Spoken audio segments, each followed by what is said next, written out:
Estimados, como eu sempre faço, como é de costume, após uma reunião da direção nacional do PSOL, eu sempre me dirijo aqui, ocupando as redes digitais, para fazer uma avaliação da reunião. E eu, quando faço essa avaliação, me dirijo especialmente aos militantes do partido, mas também àqueles filiados aos simpatizantes e toda a esquerda brasileira que está interessada em buscar uma alternativa a essa grave crise nacional que nós estamos enfrentando. Vamos lá. Para que serve um partido? E nas condições do PSOL, por que nasceu o PSOL? Vamos descartar as explicações fáceis. O PSOL não nasceu porque o Lula fez uma reforma da Previdência contra os trabalhadores logo no seu primeiro mandato. Esqueceu? Lá atrás. Não, o PSOL não nasceu por isso. O PSOL nasceu porque aquela reforma da Previdência organizada por Lula, depois a liberação da transgenia, depois o Meirelles do Banco Central, depois o ajuste fiscal de Palocci, mais intenso do que Pedro Malan, e todo um rosário de retrocessos gigantescos em nome da digestão moral da pobreza, levaram o partido a fazer aquela reforma da Previdência que, na rebeldia de alguns parlamentares, criaram um novo partido.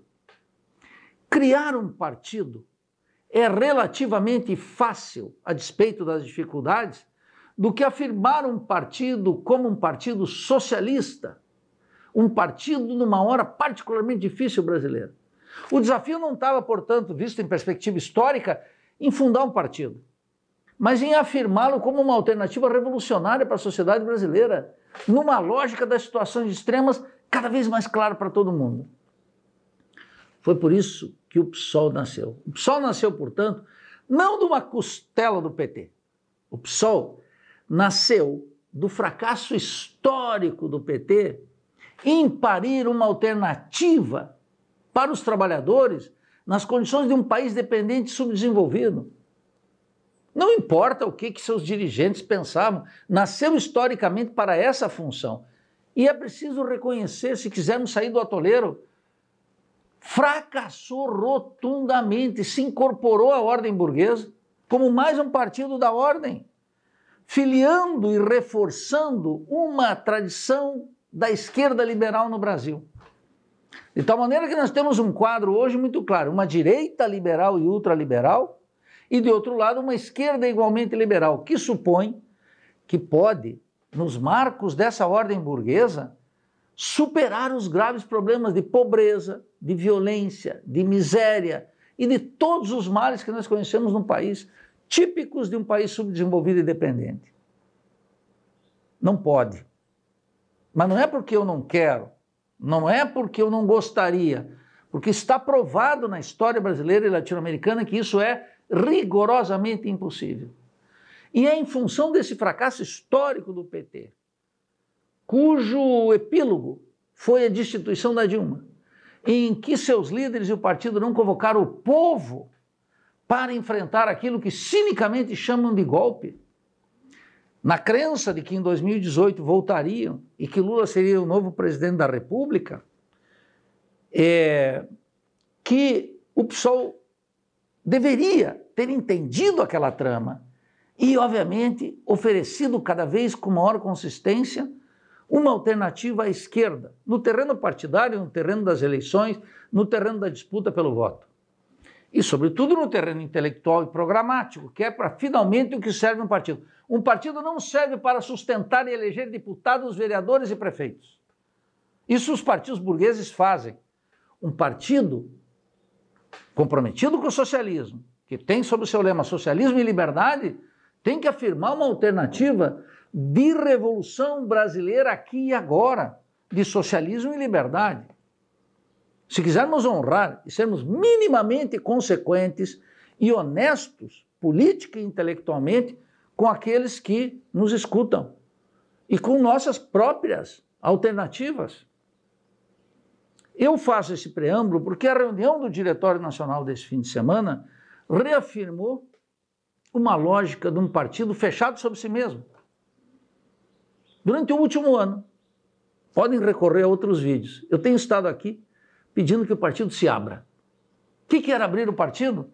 Que nós fizéssemos, inclusive, as reuniões do Diretório Nacional, com seus 70, 75 membros, que comparecem às reuniões, na hora da votação tem 60, que pudesse ser aberto para todos os militantes, para todos os simpatizantes, e digo eu cada vez com maior convicção, para todos os brasileiros, aberto. Que nós já pudéssemos praticar no PSOL uma nova praxis política dos partidos. Todos eles aí sob uma imensa desconfiança pública.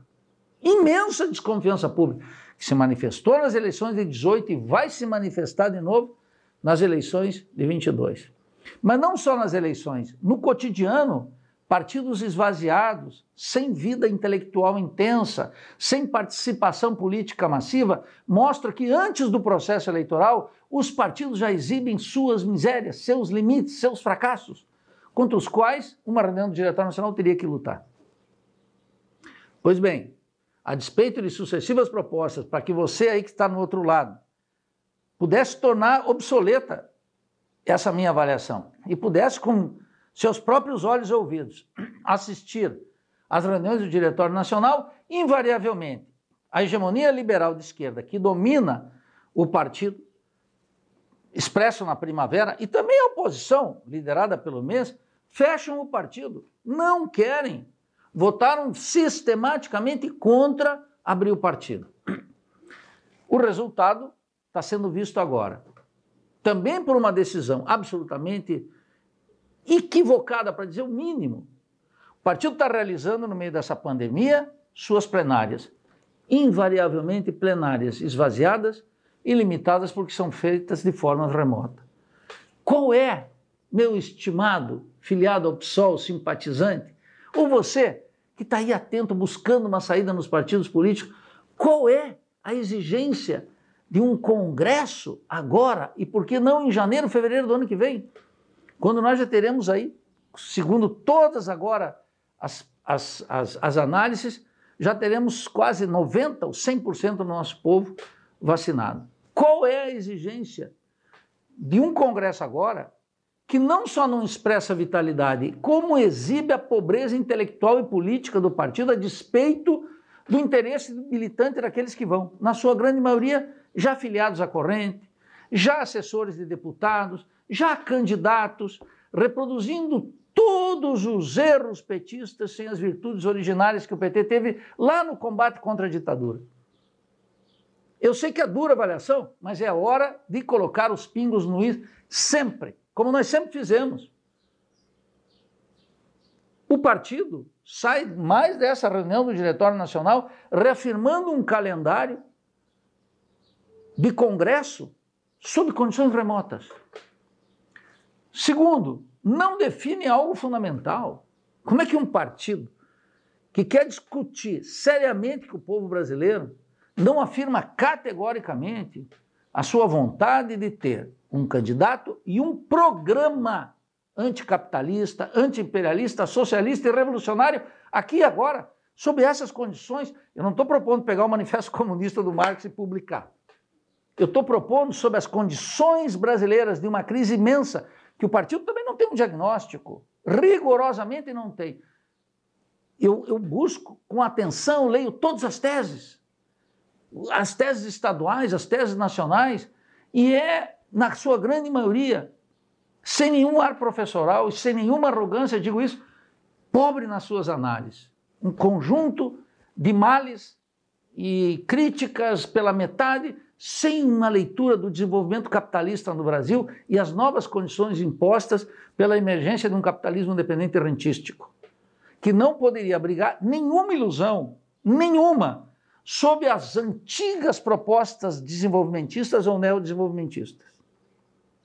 O partido, portanto, sai da reunião do Diretório Nacional reafirmando um Congresso esvaziado, cuja expressão de pobreza militante está clara até para os mais entusiastas, e, de outro lado, sem definir um programa, já aqui e agora, que é o que tem que fazer um congresso de partido, que é o que tem que alinhar um diretório nacional de um partido, indicando claramente qual a natureza desse programa, indicando para os militantes para os filiados e para os simpatizantes, e assinalando para toda a esquerda brasileira, um rumo. Nós estamos vendo aí a retomada do protesto popular. Esse protesto popular não constitui um movimento de massas. Eu vejo um entusiasmo. Aqui em Floripa, na última manifestação, vejo o entusiasmo da juventude, muita gente jovem, mas movimento de massas é outra coisa. Precisa de uma consistência política, precisa de uma orientação crítica e precisa estar embalado por um ascenso das lutas sociais, que é o que nós não temos. As greves despencaram violentamente nos últimos 2 anos, no setor público e no setor privado. Além disso, se você for analisar o caráter dessas greves, são greves basicamente defensivas. Se expressa uma correlação de forças do lado relativamente adverso, do lado de uma insatisfação generalizada na sociedade brasileira, que o partido, o PSOL, não tem sensibilidade e menos ainda capacidade política para interpretá-la, para recolher essas energias que estão aí sendo capturadas pela direita, pela esquerda liberal e, sobretudo, com a vã esperança de que nós poderíamos voltar agora, em pleno 2021, no ambiente de 2003. O pessoal está numa encruzilhada. Repito, criar um partido é muito fácil. Afirmá-lo como uma alternativa política, eu quero repetir isso 1000 vezes, é algo muito diferente. E o impasse do partido hoje, vamos colocar de maneira clara, é entre aqueles que querem apoiar Lula no primeiro turno, que é a maioria, e aqueles que querem apoiar Lula sob circunstâncias supostamente adversas no segundo. É só uma questão de tempo. Não é uma questão de afirmar uma candidatura com um programa que obrigaria o Lula a negociar algo. O Lula não está negociando nada com ninguém, exceto com a direita brasileira, com o latifúndio, com os grandes capitalistas do comércio, da indústria e os banqueiros. E, claro, a Embaixada de Washington. Alguém acha que nasceu da cadeia, da experiência da destituição da Dilma, um Lula mais realista, mais apegado ao povo brasileiro? Não! Vejam aí, ele está todo dia dando entrevista. Não recolhe-se nada novo ali, mas não só novo, nada apegado às condições do nosso povo, exceto a ladainha expressa nos programas sociais do PT, que eu disse sempre que era uma gestão moral da pobreza, muito clara no Bolsa Família, mantida pelo liberal e corrupto Michel Temer e mantida pelo próprio fascista Bolsonaro. E agora eles estão com uma ofensiva aí que vai incidir no processo eleitoral.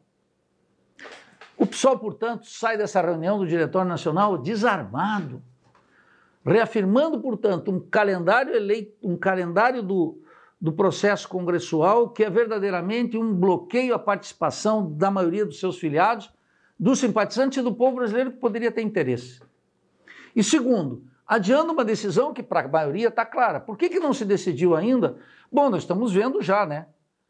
Marcelo Freixo saiu lá do Rio e foi para o PSB fazer a campanha do Lula. E Boulos fica ali, implorando o apoio de Lula, porque é um lulista, para o governo de São Paulo. Mas lá em São Paulo, o PT tem interesses materiais muito ramificados no estado inteiro. Veja que é uma situação de quem saiu do partido como o Freixo, quem permanece, que é um lulismo aqui dentro do PSOL, que toma conta e que revela exatamente a encruzilhada no que o partido se encontra. Qual é o problema de se sentir isolado eleitoralmente?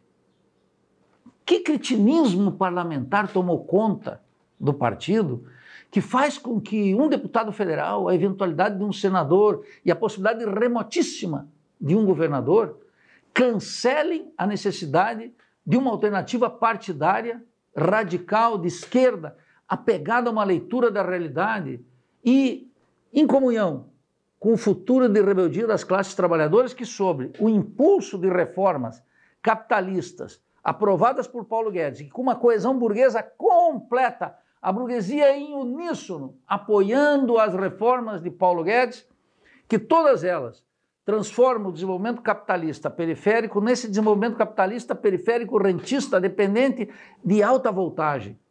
Um assalto ao Estado gigantesco através da política monetária, fiscal, cambial, através do manejo da política econômica, através do Banco Central, e, de outro lado, uma superexploração da força de trabalho, que mantém uma taxa de desemprego elevadíssima e salários rebaixados como nunca antes na história do país. Esse é o quadro. Uma ampliação da fronteira agrícola, concentração da propriedade urbana e rural, reserva de valor comendo solta, desemprego altíssimo, salários em queda, repito, políticas públicas altamente degradadas, diga-se de passagem, cronicamente degradadas, agora alcançaram um nível que é espantoso na saúde, na educação, na cultura, no ambiente, na política sanitária, em tudo. E a burguesia apoiando decididamente Paulo Guedes. E de acordo também com o proto-fascista nisso. As divergências não são absolutamente fortes para que aquele covil de ladrões que atende pelo nome republicano de Congresso Nacional, colocasse o impeachment. Nem o presidente do Senado, nem o presidente da Câmara está disposto, e todos os dias reafirmam que não colocarão em votação. Tem mais de 120 pedidos lá, sem movimento de massas, de qualidade. Eu não estou falando de protesto popular. Sem partidos que reivindiquem uma tradição socialista e revolucionária, nós não tocaremos nas bases do poder. Exceto no cercadinho que eles nos dão. A diversidade, a pluralidade, o identitarismo, essas questões, manipulando as reivindicações, algumas delas mais do que justas.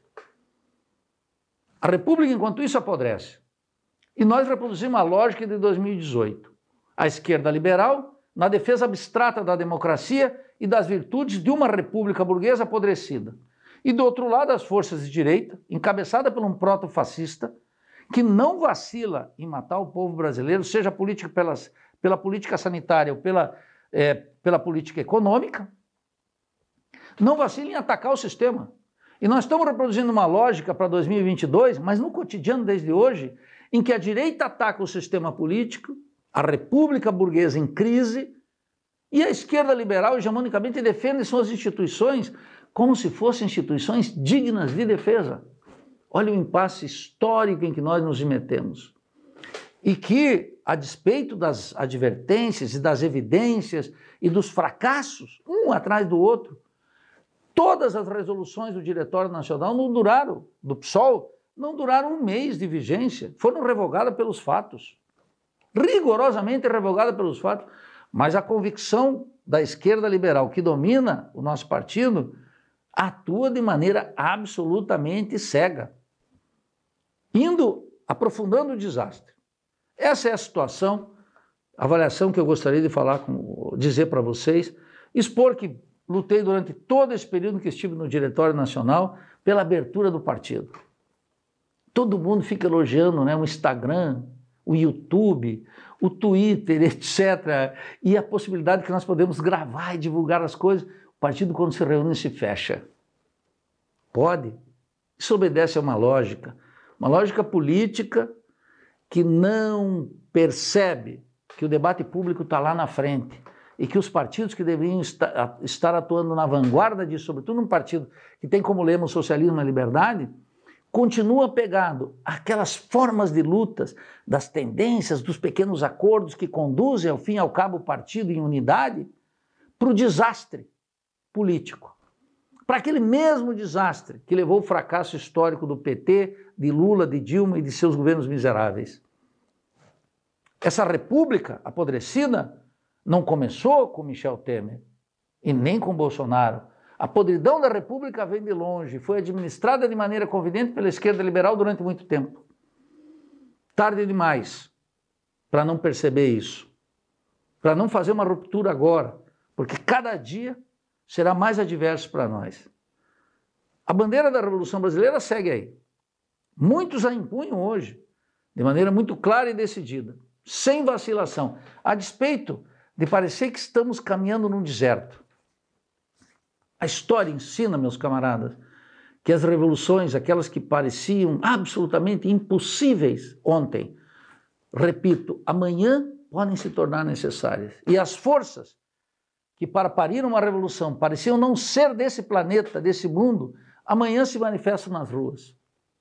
como uma exigência massiva, como uma exigência para amanhã, como uma exigência que parecia já grávido há muito tempo e que ninguém percebia. Esse é o desafio que os socialistas, os revolucionários, aqueles que não se iludem pela movimentação da maré baixa, depois a gente sabe que ela sobe. É assim que funciona. E nós precisamos estar tomando a temperatura da vida brasileira, do pulsar do nosso povo, todos os dias. O PSOL, até agora, fracassou nessa tarefa. Não está dada uma sentença definitiva, mas caminhamos a passos largos para uma gigantesca derrota. A atenção militante, a disposição de luta, a crítica, o exercício permanente da crítica, que é a maior companheira de um revolucionário, é a crítica. Na esquerda brasileira liberal se clama pelo diálogo. A forma do diálogo numa sociedade como a nossa é o exercício permanente da crítica. Nós não podemos abandonar essa condição, alertando sobre os perigos, mostrando as alternativas, como eu disse aqui, e chamando a atenção militante de todos vocês. Venha para as filas da Revolução Brasileira, venha discutir conosco, porque o fracasso dos partidos não significa o fracasso da Revolução. A história está cheia de exemplos a respeito, é abundante para aqueles que sabem ler. Adiante e à esquerda sempre, camaradas. Forte abraço.